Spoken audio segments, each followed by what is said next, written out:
Sir இங்கே பாருங்க,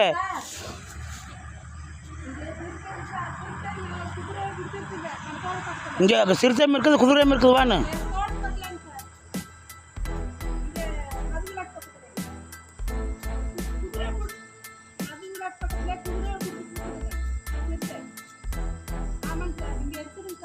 இங்கே பாருங்க, குதிரையை பிடிச்சிட்டு பாருங்க.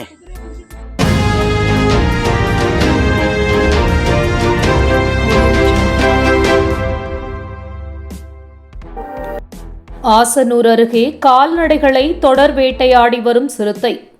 பொதுமக்கள் பீதியில் உள்ளனர். சிறுத்தை உலா வரும் சிசிடிவி காட்சிகள் வைரலாகி வருகிறது. ஈரோடு மாவட்டம் சத்தியமங்கலம் புலிகள் காப்பகத்தில் ஏராளமான வனவிலங்குகள் உள்ளன. இந்த நிலையில் ஆசனூர் சுற்றுவட்டார பகுதிகளில் கடந்த 1 மாதத்திற்கும் மேலாக வனப்பகுதியிலிருந்து வெளியேறிய சிறுத்தை ஊருக்குள் புகுந்து ஆடு, மாடு, கோழி, நாய், குதிரை போன்ற கால்நடைகளை தொடர்ந்து வேட்டையாடி வருவது வாடிக்கையாக உள்ளது. இது பற்றி அப்பகுதி பொதுமக்கள் வனத்துறை அலுவலகத்தை முற்றுகையிட்டு வாக்குவாதம் செய்தனர். ஆனால் இதுவரையில் என்ன நடவடிக்கை எடுத்தார்கள் என தெரியவில்லை. எனவே கால்நடைகளை வேட்டையாடி வரும் சிறுத்தையை கூண்டு வைத்து பிடிக்க வேண்டுமென கோரிக்கை விடுத்துள்ளனர். தற்போது சிறுத்தை நடமாடும் சிசிடிவி காட்சிகள் வெளியாகி வைரலாகி வருகிறது.